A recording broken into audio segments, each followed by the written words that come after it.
को प्रश्रय दे करके हरि विष्णु का 10वां अवतार संबल में ही होगा। महोदय, एक वर्ष में 30 बड़े बड़े दंगे लगातार हिंदुओं को अपमानित करने का कार्य कर रही है। प्रदेश में 815 सांप्रदायिक दंगे हुए और 192 लोगों की मौत हुई। ಅದು ಯೋಗಿ ಆದಿತ್ಯನಾಥ್ ಅವರ ಸಾಮ್ರಾಜ್ಯ. ಇಲ್ಲಿ ಹಿಂದೂಗಳ ದೇವಸ್ಥಾನವನ್ನ ಮಸೀದಿ ಮಾಡಿಕೊಳ್ಳಲಾಗಿದೆ ಎಂಬ ಆಪಾದನೆ ಇತ್ತು. ಇದನ್ನ ನ್ಯಾಯಾಲಯದ ಗಮನಕ್ಕೂ ತರಲಾಗಿತ್ತು. ನ್ಯಾಯಾಲಯ ಮಸೀದಿಯ ಸರ್ವೆಗೆ ಆದೇಶ ನೀಡಿತ್ತು. ಆದರೆ ಅಲ್ಲಿನ ಜನ ಸರ್ವೆ ಅಧಿಕಾರಿಗಳ ಮೇಲೆ ಮತ್ತು ಪೊಲೀಸ್ ಅಧಿಕಾರಿಗಳ ಮೇಲೆ ಹಲ್ಲೆ ನಡೆಸಿದ್ರು. ಸಾವು ನೋವುಗಳು ದಾಖಲಾಗಿದ್ವು. ಇದೀಗ ಇದೇ ಜಾಗದಲ್ಲಿ ಮತ್ತೊಂದು ಹಿಂದೂ ದೇವಾಲಯ ಪತ್ತೆಯಾಗಿದೆ. ಈ ಬಾರಿ ಹಿಂದೂ ದೇವಸ್ಥಾನವನ್ನ ವಶಪಡಿಸಿಕೊಂಡವರನ್ನ ಯಾವುದೇ ಮುಲಾಜಿಲ್ಲದೆ ಅಲ್ಲಿಂದ ಎತ್ತಂಗಡಿ ಮಾಡಿಸಲಾಗಿದೆ. ಈ ದೇವಾಲಯವನ್ನ ಮತ್ತೆ ಹಿಂದೂ ಭಕ್ತರಿಗೆ ನೀಡಲಾಗಿದೆ. ಇಲ್ಲಿ ಇನ್ನೂ ಅನೇಕ ಹಿಂದೂ ದೇವಾಲಯಗಳು ಪತ್ತೆಯಾಗುವ ನಿರೀಕ್ಷೆ ಇದೆ. ಈ ಬಗ್ಗೆ ಸಂಪೂರ್ಣ ಮಾಹಿತಿಯನ್ನ ಈ ಸ್ಟೋರಿಯಲ್ಲಿ ನಾವು ತಿಳಿದುಕೊಳ್ಳೋಣ ಬನ್ನಿ. ಅದು ಯೋಗಿ ಆದಿತ್ಯನಾಥ್ ಅವರು ಮುಖ್ಯಮಂತ್ರಿಯಾಗಿರುವ ಉತ್ತರ ಪ್ರದೇಶದ ರಾಜ್ಯದ ಸಂಬಲ್ನ ಕಥೆ. ಇಲ್ಲಿ ಹಿಂದೂ ದೇವಾಲಯವೊಂದು ಮಸೀದಿಯಾಗಿದೆ. ಆ ಮಸೀದಿಯೇ ಶಾಹಿ ಜಾಮಾ ಮಸೀದಿ. 15 ಶತಮಾನಗಳ ಕಾಲ ಹರಿಹರ ದೇವಸ್ಥಾನವಾಗಿದ್ದ ಸ್ಥಳ ಮಸೀದಿಯಾಗಿ ಬದಲಾಗಿದೆ.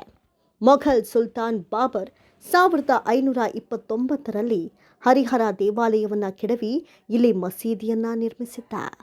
ಈ ಪ್ರದೇಶವನ್ನ ಮತ್ತೆ ಹಿಂದೂಗಳಿಗೆ ಬಿಟ್ಟು ಕೊಡಬೇಕು, ಮತ್ತೆ ಇಲ್ಲಿ ಪೂಜಾ ಕೈಂಕರ್ಯಗಳು ನಡೆಯಬೇಕು, ಹೀಗಂತ ಉತ್ತರ ಪ್ರದೇಶ ಕೋರ್ಟ್ಗೆ ಮನವಿಯೊಂದನ್ನು ಸಲ್ಲಿಸಲಾಗಿತ್ತು. ನಮ್ಮ ಧಾರ್ಮಿಕ ನಂಬಿಕೆಗಳ ಪ್ರಕಾರ ದಶಾವತಾರದಿಂದ ಕಲ್ಕಿಯ ಅವತಾರ ಇಲ್ಲಿಂದಲೇ ನಡೆಯಬೇಕಿದೆ ಅಂತ ಅರ್ಜಿಯಲ್ಲಿ ದಾಖಲಿಸಲಾಗಿತ್ತು. ಈ ಮನವಿಯನ್ನ ಪರಿಶೀಲನೆ ಮಾಡಿದ ಸಂಬಲ್ನ ಸಿವಿಲ್ ನ್ಯಾಯಾಲಯ ಮಸೀದಿಯ ಫೋಟೋ, ವಿಡಿಯೋ ಮಾಡೋದ್ರ ಜೊತೆಗೆ ಸಂಪೂರ್ಣ ಸರ್ವೆ ನಡೆಸಿ ವರದಿ ನೀಡುವಂತೆ ಹೇಳಿತ್ತು.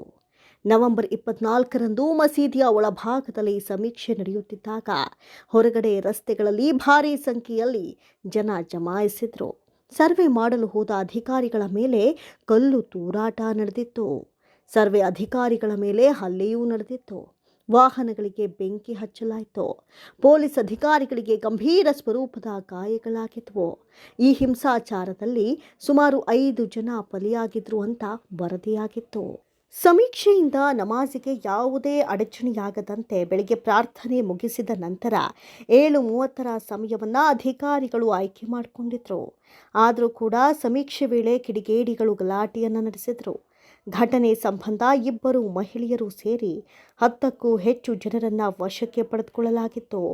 ಇದಾದ ಬಳಿಕ ಪರಿಸ್ಥಿತಿ ವಿಕೋಪಕ್ಕೆ ಹೋಗೋದನ್ನು ಅರಿತು ಸರ್ವೆ ಕೆಲಸಗಳನ್ನು ತಾತ್ಕಾಲಿಕವಾಗಿ ಸ್ಥಗಿತ ಮಾಡಲಾಗಿತ್ತು. ಶಾಹಿ ಜಾಮಾ ಮಸೀದಿಯ ಸಮಿತಿಯು ಕೂಡ ಸರ್ವೆ ಕೆಲಸಗಳನ್ನು ನಿಲ್ಲಿಸುವಂತೆ ಸುಪ್ರೀಂ ಕೋರ್ಟ್ಗೆ ಮನವಿ ಸಲ್ಲಿಸಿತ್ತು.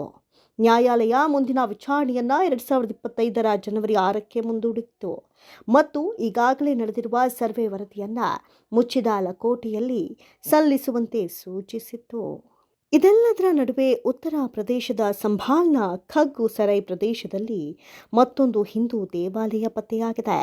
ಸಂಬಲ್ನ ಹಿಂಸಾಚಾರ ನಡೆದಿದ್ದ ಮಸೀದಿ ಸುತ್ತಮುತ್ತ ಯೋಗಿ ಆದಿತ್ಯನಾಥ್ ಸರ್ಕಾರ ಒತ್ತುವರಿ ತೆರವು ಕಾರ್ಯ ಆರಂಭಿಸಿದ್ದು, ಈ ವೇಳೆ ಸುಮಾರು 46 ವರ್ಷಗಳಷ್ಟು ಹಿಂದಿನ ಹಳೆಯ ದೇವಾಲಯವೂ ಪತ್ತೆಯಾಗಿದೆ. ಇದು ಹಲವು ರಹಸ್ಯಗಳನ್ನು ಬಯಲು ಮಾಡಿದೆ.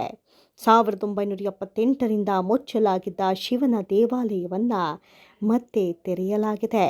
ಸುಮಾರು 46 ವರ್ಷಗಳ ಹಿಂದೆ ಇಲ್ಲಿನ ಕೆಲವು ದುಷ್ಟ ಜನರು ಈ ದೇವಸ್ಥಾನದಲ್ಲಿ ಶಿವನ ಪೂಜೆ ಮಾಡಿಕೊಂಡಿದ್ದ ಕುಟುಂಬಗಳನ್ನು ಅಲ್ಲಿಂದ ಆಚೆ ಹಾಕಿದ್ರು ಮತ್ತು ಇದನ್ನು ಒತ್ತುವರಿ ಮಾಡಿಕೊಂಡು ಮನೆಗಳನ್ನು ನಿರ್ಮಿಸಿಕೊಂಡು ವಾಸವಾಗಿದ್ರು ಎನ್ನುವ ವಿಚಾರ ಬೆಳಕಿಗೆ ಬಂದಿದೆ. ಹಿಂದೂಗಳ ದೇವಸ್ಥಾನವನ್ನು ಒತ್ತುವರಿ ಮಾಡಿಕೊಂಡವರ ವಿರುದ್ಧ ಯೋಗಿ ಆದಿತ್ಯನಾಥ್ ಸಿಡಿದೆದ್ದಿದ್ದಾರೆ. ಅವರ ವಿರುದ್ಧ ಕ್ರಮ ಕೈಗೊಳ್ಳಲಾಗುತ್ತೆ ಎಂದಿದ್ದಾರೆ. ಈ ದೇವಸ್ಥಾನದಲ್ಲಿ ಶಿವ ಮತ್ತು ಹನುಮಂತ ದೇವರ ಮೂರ್ತಿಗಳಿವೆ. ಇದೀಗ ದೇವಸ್ಥಾನವನ್ನು ಶುಚಿಗೊಳಿಸಿ ಮತ್ತೆ ಹಿಂದೂ ಭಕ್ತರ ದರ್ಶನಕ್ಕೆ ಅವಕಾಶ ಮಾಡಿಕೊಡಲಾಗಿದೆ. ಈ ಪ್ರದೇಶದಲ್ಲಿ ದೇವಸ್ಥಾನವನ್ನು ಅತಿಕ್ರಮಣ ಮಾಡಿರೋ ಬಗ್ಗೆ ಪೊಲೀಸರಿಗೆ ಮಾಹಿತಿ ಬಂದಿತ್ತು. ನಾವು ಸ್ಥಳವನ್ನು ಪರಿಶೀಲಿಸಿದಾಗ ಅಲ್ಲಿ ಒಂದು ದೇವಸ್ಥಾನವನ್ನು ಪತ್ತೆ ಮಾಡಿದ್ದೀವಿ ಅಂತ ಅಧಿಕಾರಿಗಳು ಮಾಹಿತಿ ನೀಡಿದ್ದಾರೆ. ಜಿಲ್ಲಾಡಳಿತವು ಮತ್ತೆ ಈ ಶಿವನ ದೇವಾಲಯವನ್ನ ತೆರೆದಿದ್ದು ಇಲ್ಲಿನ ಹಿಂದೂ ಸಮುದಾಯಗಳಿಗೆ ಸಂತಸ ತಂದಿದೆ. ಮತ್ತೆ ದರ್ಶನಕ್ಕೆ ಮುಕ್ತವಾಗಿರುವ ಮಹಾದೇವನ ದೇವಾಲಯದಲ್ಲಿ ಪೂಜೆ ಸಲ್ಲಿಸಲು ದೂರದ ಪ್ರದೇಶಗಳಿಂದ ಹಿಂದೂ ಸಮುದಾಯದವರು ಇಲ್ಲಿಗೆ ಆಗಮಿಸುತ್ತಿದ್ದಾರೆ. ಸ್ಥಳದಲ್ಲಿ ಬಿಗಿ ಪೊಲೀಸ್ ಬಂದೋಬಸ್ತ್ ವ್ಯವಸ್ಥೆಯನ್ನು ಮಾಡಲಾಗಿದೆ. ಸುಮಾರು 46 ವರ್ಷಗಳ ನಂತರ ಈಶ್ವರನ ದೇವಾಲಯದ ಬಾಗಿಲು ತೆರೆದ ಸುದ್ದಿ ತಿಳಿದ ನಂತರ ಹಿಂದೂ ಧರ್ಮೀಯರು ದೊಡ್ಡ ಸಂಖ್ಯೆಯಲ್ಲಿ ಇಲ್ಲಿ ಜಮಾಯಿಸ್ತಾ ಇದ್ರೆ ಪುರೋಹಿತರನ್ನ ಕರೆಸಿ ನಿತ್ಯ ದೇವಾಲಯವನ್ನ ಶುಚಿಗೊಳಿಸಲಾಗ್ತಾ ಇದೆ. ದೇವಾಲಯದಲ್ಲಿ ಪೂಜೆ ಪ್ರಾರ್ಥನೆ ಸಲ್ಲಿಸಲಾಗ್ತಾ ಇದೆ.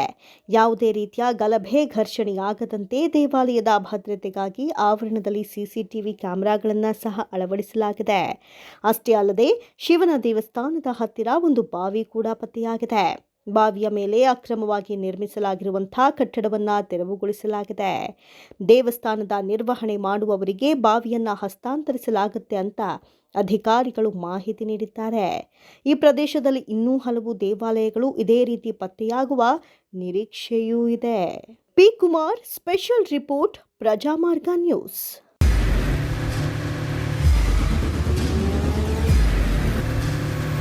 ಪ್ರಜಾಮಾರ್ಗ ನ್ಯೂಸ್, ಇದು ಜನಸಾಮಾನ್ಯರ ಧ್ವನಿ. ನಮಸ್ಕಾರ.